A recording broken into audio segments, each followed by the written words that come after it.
Taylor कौन से देखिए शेरे को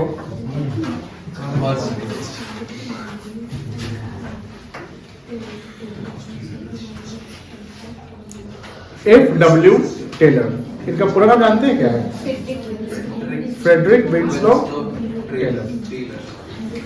इनको मॉडर्न जमाने का फादर ऑफ साइंटिफिक मैनेजमेंट कहा गया है।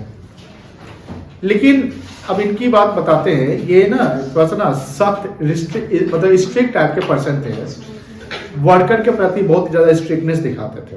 ऐसे नहीं होता है, कोई बच्चे के पेरेंट्स बहुत ज्यादा स्ट्रिक्ट होते हैं, किसी के लिबरल होते हैं, किसी के बच्चे पेरेंट्स ध्यान नहीं देते, चलो ठीक है बच्चा ठीक ही कर रहा होगा। ये स्ट्रिक्ट किस सेंस में थे?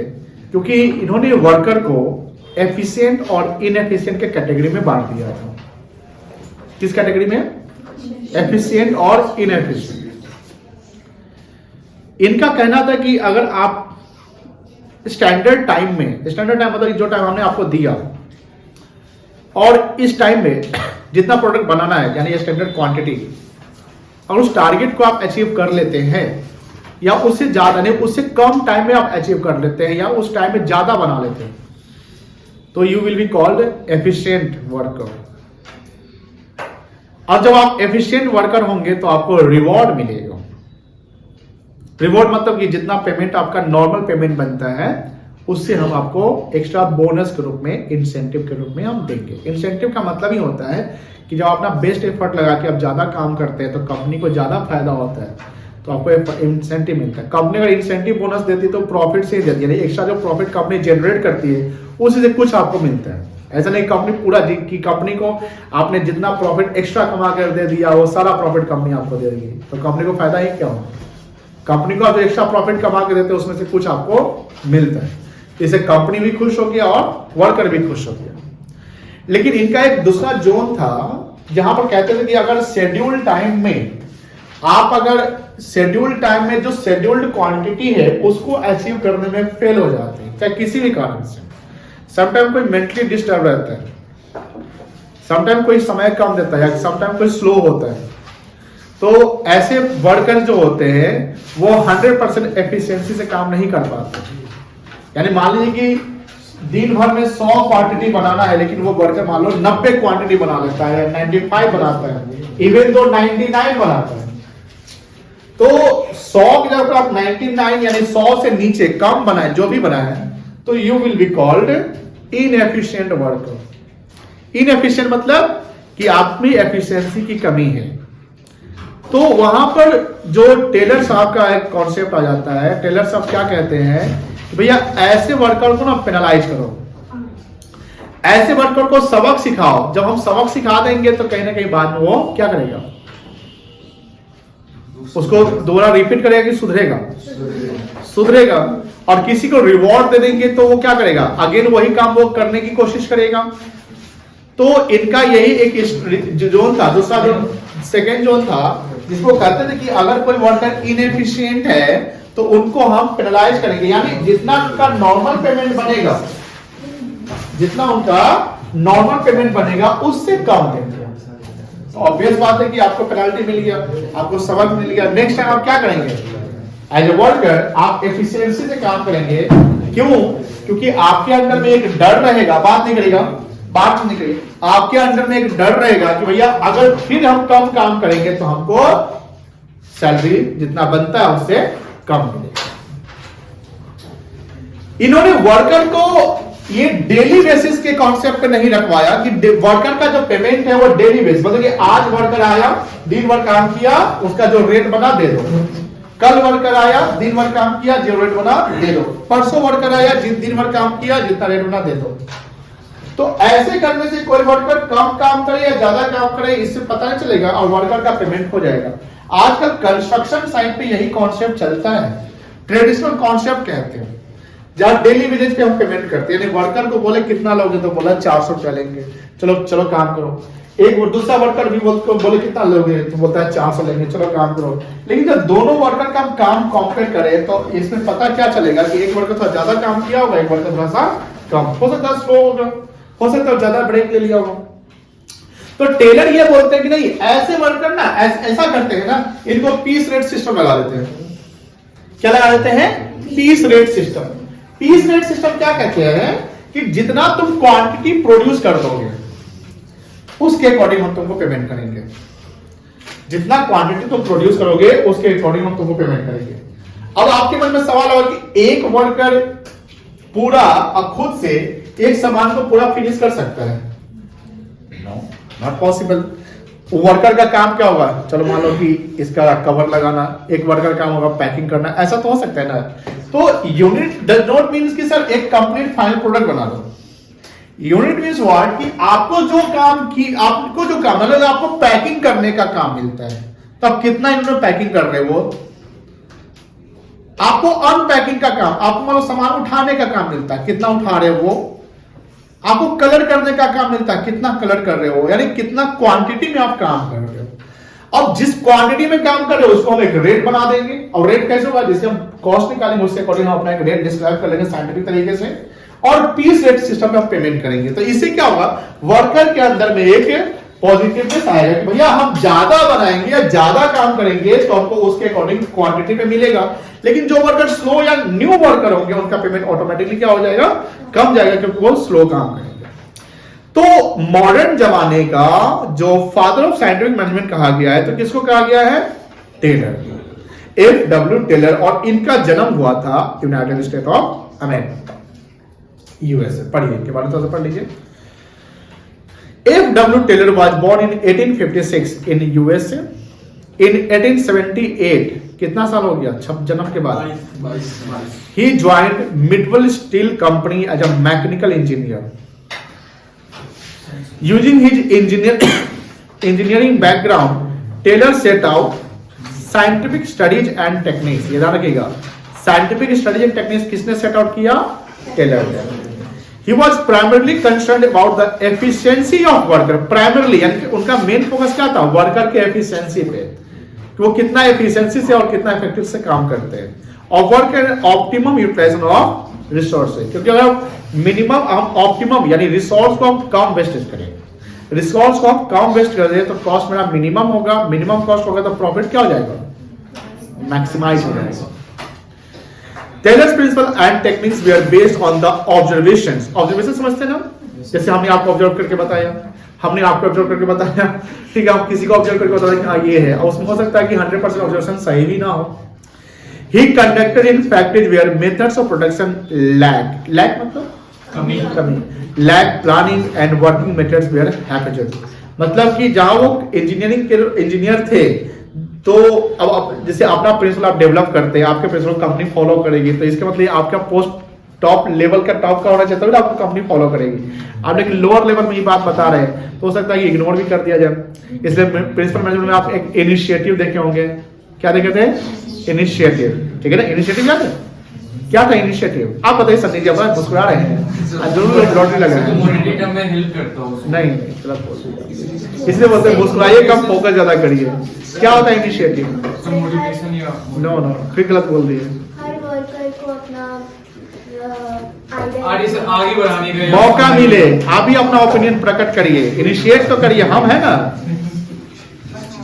चलिए, जब वो इंजीनियर थे तो क्या किया? फैक्ट्री में जब विजिट करते तो ऑब्जर्व करते थे कि भैया यहाँ प्लानिंग की कमी है, यहाँ साइंटिफिक टेक्निक अप्लाई नहीं होता, यहाँ वर्कर को डेली बेस पर पेमेंट होता है, कुछ इसमें चेंजिंग लाना जरूरी है। इससे क्या होगा कि कॉस्ट कमेगा, हमारा प्रॉफिट ज्यादा होगा या आउटपुट बढ़ जाएगा।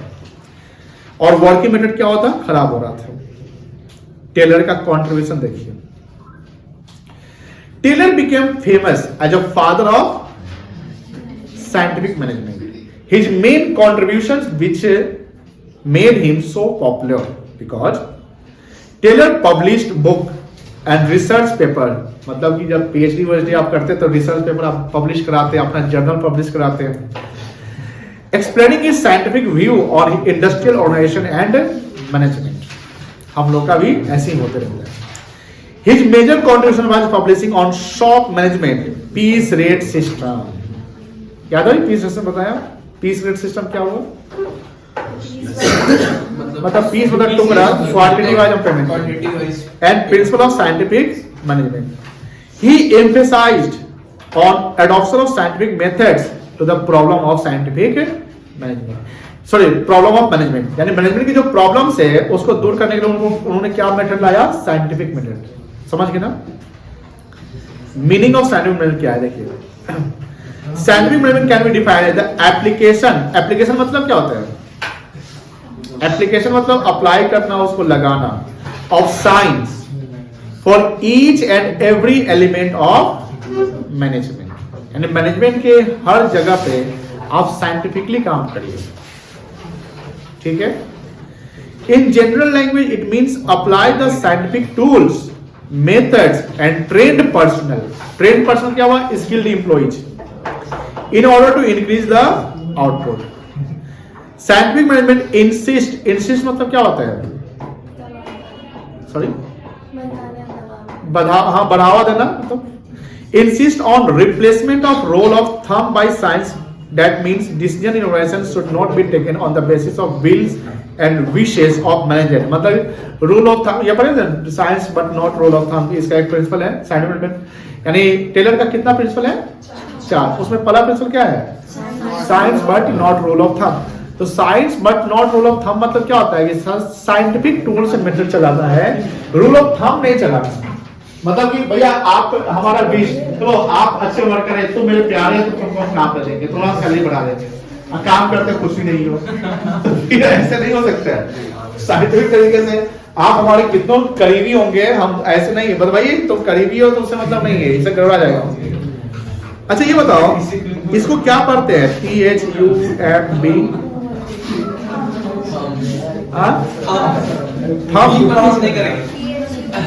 ठीक है, चलिए.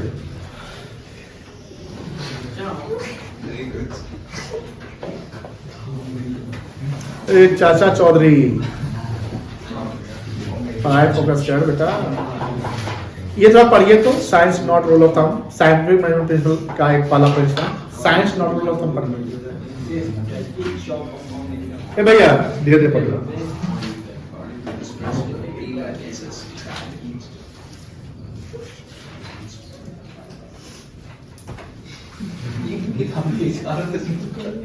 ये तो ऑटो को बोल रहे हैं.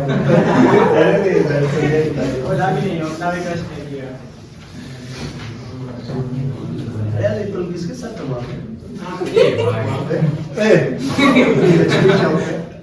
लक्ष्मी चौक तो. अच्छा तुम आप नहीं तो बोलेंगे एक बार लिखिए वो कुमार. पढ़ाई फोकस करेगा, कान लाल कर देंगे. रिकॉर्ड हो गया, जाओ जातो घर पे खेलो पक्कूदो में. फिर उसकी मम्मी का नंबर दे. पिताजी का नंबर मेरे पास है. चलो, science not rule of thumb पढ़ लिया बेटा. एक मिनट हला नहीं, समझ गए? बोलो हाय राम. आपको क्लियर हो गया? आली जी, महिमा जी, सन्नी जी, विशाल से नहीं पूछे. विशाल जी क्लियर हो गया बेटा? गुस्सा हो गया.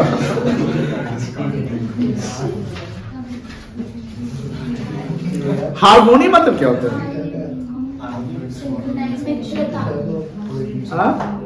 मित्रता. वेरी गुड, वाह. अच्छा ये बताओ, यूनिटी यूनिटी प्रिंसिपल आप मैंने पढ़े होंगे कि टीम वर्क, एकता. मित्रता से काम बनता है कि बिगड़ता है? बने बिगड़े हुए काम को बनाने के लिए क्या करना पड़ेगा? मित्रता करना पड़ेगा ना.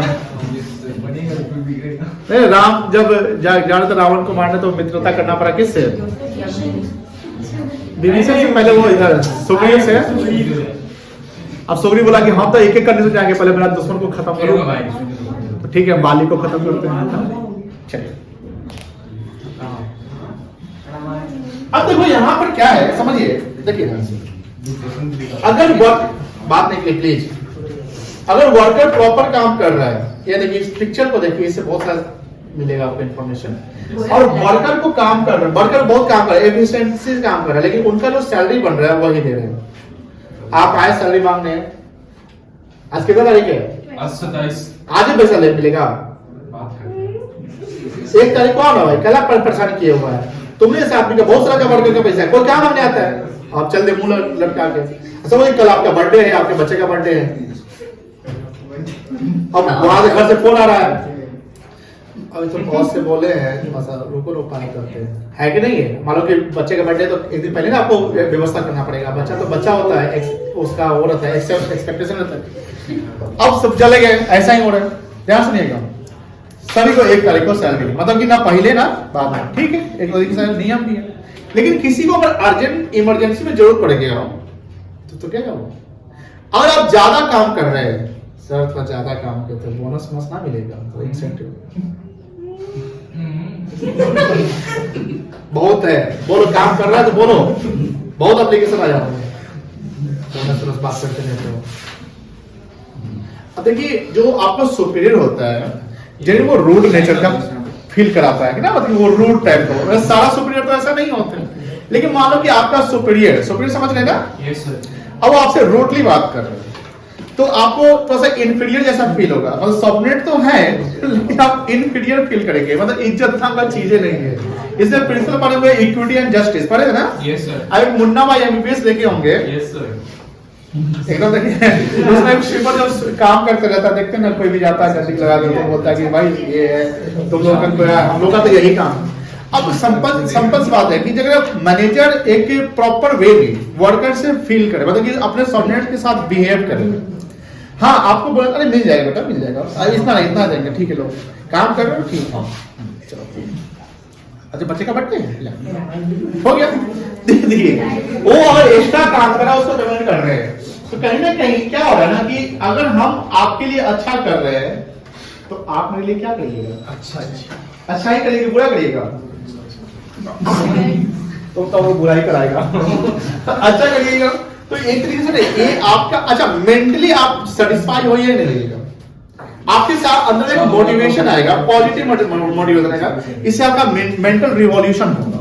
क्योंकि देखो अगर वर्कर से काम करवाना है, कभी कभी देखिएगा कि जब कोई वर्कर लोअर लेवल काम कर रहा है और काम फंस गया है तो मिडिल वाला आता है, वो खुद उस काम में लग जाता है, रुको हम बताते हैं कैसे। तो वो एग्जांपल सेट कर रहा है, वो लीड कर रहा है कि हाँ, इसके बाद जब वर्कर देखते तो बॉस लगे हुए हैं, हम लोग ऐसे बैठे रहेंगे, चल काम कर। तो ये करने का तरीका है, कराने का भी तरीका है।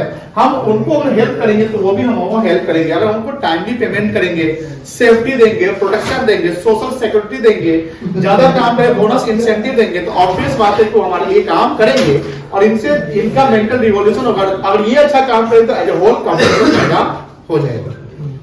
This call harmony not Discord. पढ़ लीजिए होगा। हमको ये मत समझना कि हम अब लिबरल है, अभी हम स्ट्रिक्ट हो जाएंगे, अब समझ लेना तो फिर घर पे फोन लग चल जाएगा, अभी रीडिंग क्लास चल रहा है, इसलिए लास्ट वार्निंग है, सीधा हो जाओ, सुपर हो।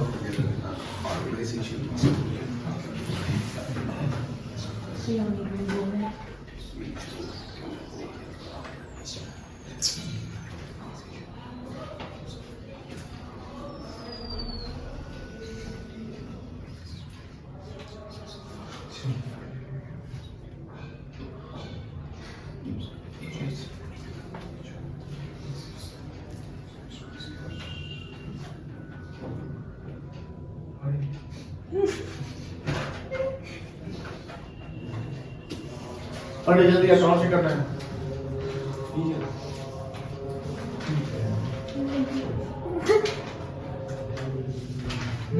अच्छा ये बताओ राइवल में मतलब क्या होता है? राइवल अगर मान लो कि सुपीरियर सबऑर्डिनेट में राइवलरी चल रहा है, मतलब क्या है, सही है गलत है? गलत, राइवलरी नहीं होना चाहिए, हार्मोनी होना चाहिए। चले ये पढ़ लिए होंगे। तो देखो साइंटिफिक मैनेजमेंट का 4 प्रिंसिपल है। कितना प्रिंसिपल है बेटा? पहला कौन क्या है? सेकंड क्या है? थर्ड देखिए, ये आप पढ़े होंगे subordination of general individual to general interest. तो कोऑपरेशन नॉट इंडिविजुअलिज्म यही प्रिंसिपल को फॉलो करता है, जहां पर सहयोग जरूरी है, सब लोग अपना नहीं सोचे, सबका सोचे। अगर कंपनी का सोचिएगा आपस में सहयोग करिएगा तो ऑब्वियस बात है गोल अचीव होगा। अगर आप अपना देख रहे हैं, सेल्फिश है, तो फिर गोल अचीव नहीं होगा। फोर्थ क्या है बेटा? Worker to the greatest efficiency and prosperity. ये तो बड़ा इंपॉर्टेंट है, टेलर इसी पे ज्यादा फोकस किया था। टेलर इस पे क्यों फोकस किया था? क्योंकि वो उन्होंने वर्कर को दो भागों में बांट दिया। किसमें? एफिशिएंट वर्कर और इनएफिशिएंट वर्कर। एफिशिएंट वर्कर को बोनस के साथ उसका स्वागत करेंगे और जो इनएफिशिएंट हो उनको हम पेनाल्टी देंगे, पेनाल्टी लगा देंगे। तो डेवलपमेंट ऑफ वर्कर यानी वर्कर के साथ वर्कर को हम प्रॉपर ट्रेंड करेंगे, उसके मतलब रिपीटेड वर्क देंगे जिसमें उसके स्पेशलाइजेशन आएगा। और अगर वो काम करे तो ग्रेटेस्ट यानी उनका डेवलपमेंट इस लेवल पर करेंगे कि वो प्रॉपर हाईली स्किल्ड हो जाए। अब हाईली स्किल्ड है तो टैलेंटेड होगा, ट्रेंड होगा, और जब ट्रेंड और स्किल्ड है तो वो एफिशिएंट होगा कि इनएफिशिएंट होगा? एफिशिएंट हो जाएगा। तो 4 प्रिंसिपल याद हो गया, कोई दिक्कत नहीं है। क्या क्या? पहला प्रिंसिपल बताइए, साइंस। दूसरा क्या है?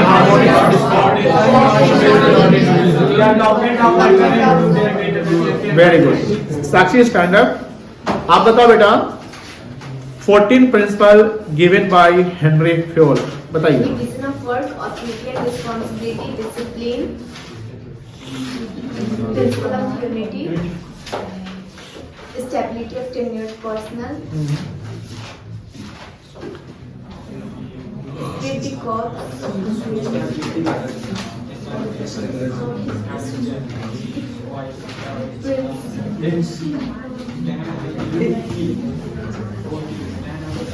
Equity and justice. equity and justice, unity of direction, unity of command, subordination of individual interest to common interest, reputation, initiative, order, centralization and. अब बताइए बेटा 4 प्रिंसिपल साइंटिफिक मैनेजमेंट के। 4 प्रिंसिपल साइंटिफिक मैनेजमेंट का। science not rule of thumb,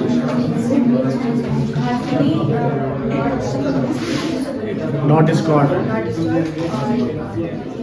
cooperation, फिर नहीं याद है। Cooperation not individualism.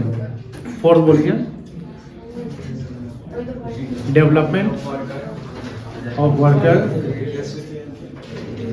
बैठो पढ़ो, कहाँ फोकस रहता है? सबसे आगे बैठ के सबसे पिछला काम कर रहे हैं आप। विशाल जी खड़े जाइए बेटा, बोलिए बेटा 4 प्रिंसिपल साइंटिफिक मैनेजमेंट, जल्दी बोलिए। बोल दे बेटा, बोल दे। अभी जस्ट पढ़ाया ना बेटा, कैसे काम करते हैं? यासिन बता देगा, यासिन बता दो सर।